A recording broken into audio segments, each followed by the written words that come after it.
You haven't slept. The jungle won't let you.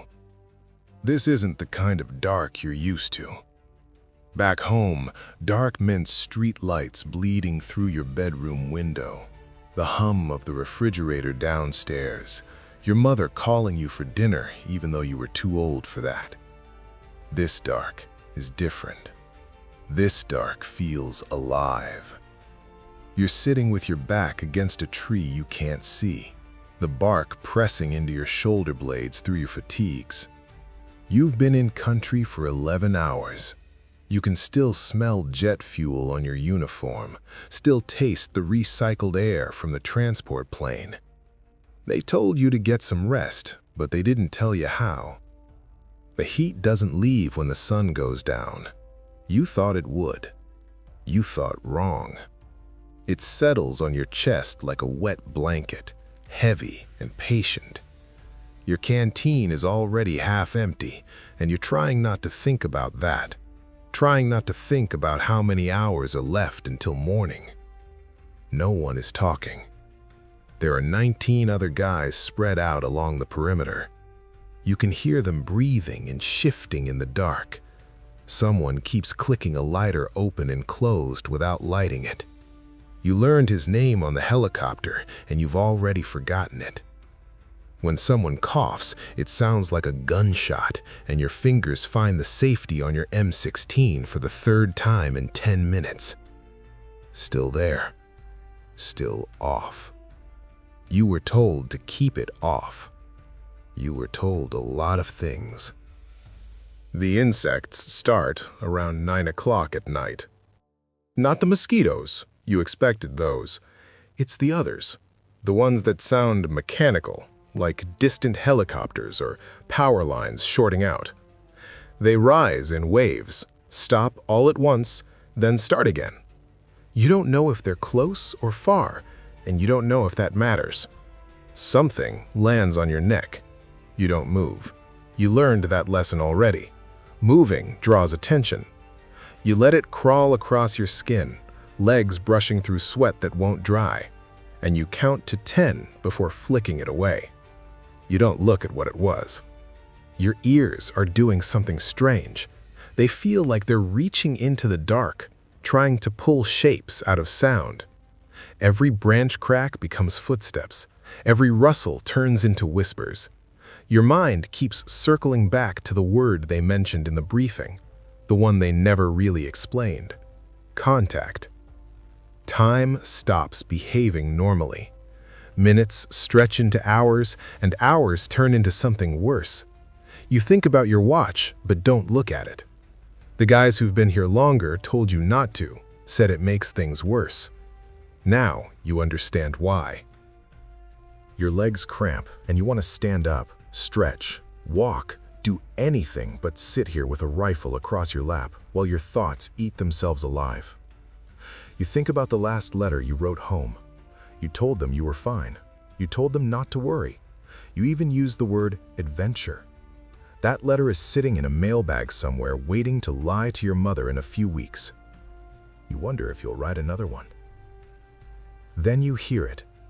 Not close, not far, impossible to judge. It's rhythmic and intentional, not an animal. Everyone hears it. The breathing around you changes, slow and controlled. You can feel every man staring into the same patch of darkness, trying to see through solid black. Then the sound stops, and what replaces it is worse. Nothing. Your hands are shaking, and you don't know when that started. You press them against your thighs, but it doesn't help. You think about your drill sergeant, the way he screamed about discipline and control and being a soldier. You don't feel like a soldier.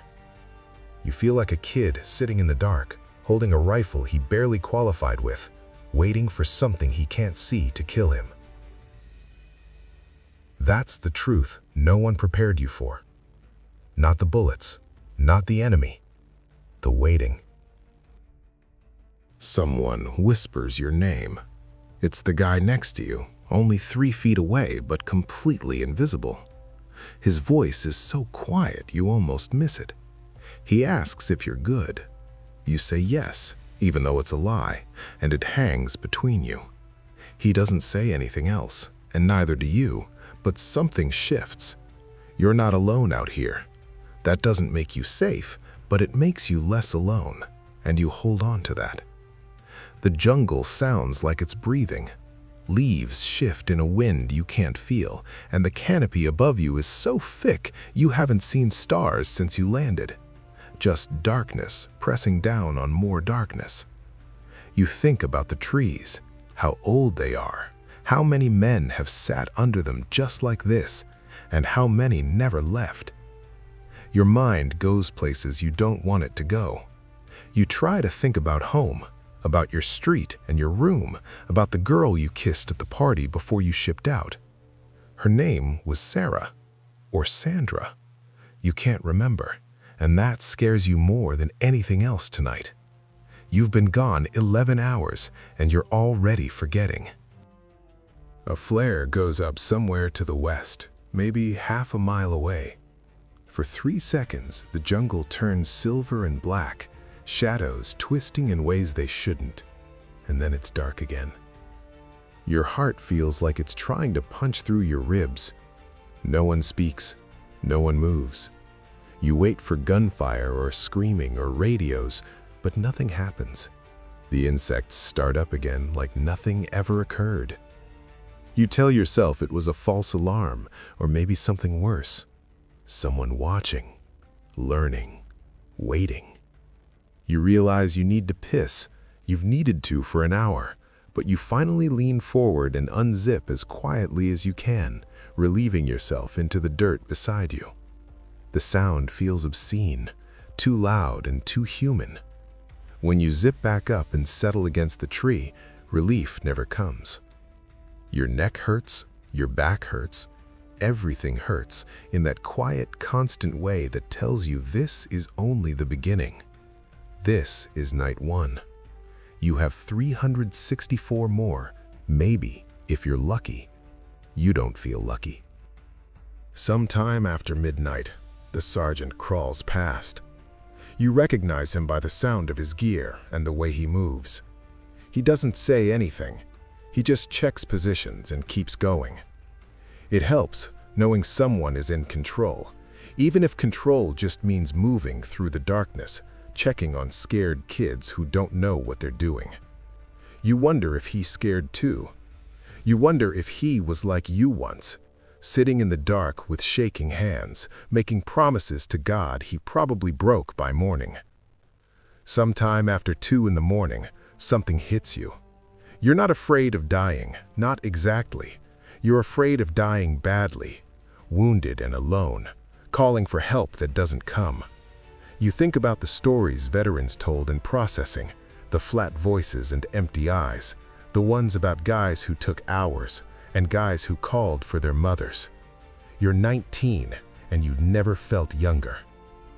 The sky changes before you notice it. Not sunrise, not yet, just a soft shift from black to deep blue. The kind that tells you the world is still there. The insects quiet down, and birds start somewhere far off, then closer, then everywhere. The jungle is waking up, and you're still here, still breathing, still alive. You made it through one night. The guy next to you stands and stretches, his joints cracking loud enough to make you flinch. You can see his face now, just barely. He's younger than you thought, maybe 18. He tells you the first one's the worst. You want to believe him, but you don't ask how many he's had. The light comes slowly, gray turning to gold, then green as the jungle reveals itself piece by piece. The trees, the undergrowth, the other men, all of them looking like ghosts becoming solid. You're stiff, exhausted, wired, and something else too. Changed. Not in a way you could explain, and not in a way you could write home about, but sitting there in the growing light, with your rifle across your lap and your hands finally still, you know the person you were yesterday is gone. You haven't fired a shot or seen the enemy. You haven't done anything but sit in the dark and survive your own mind. But you're different now. And tonight, when the sun goes down again, you'll be here, waiting.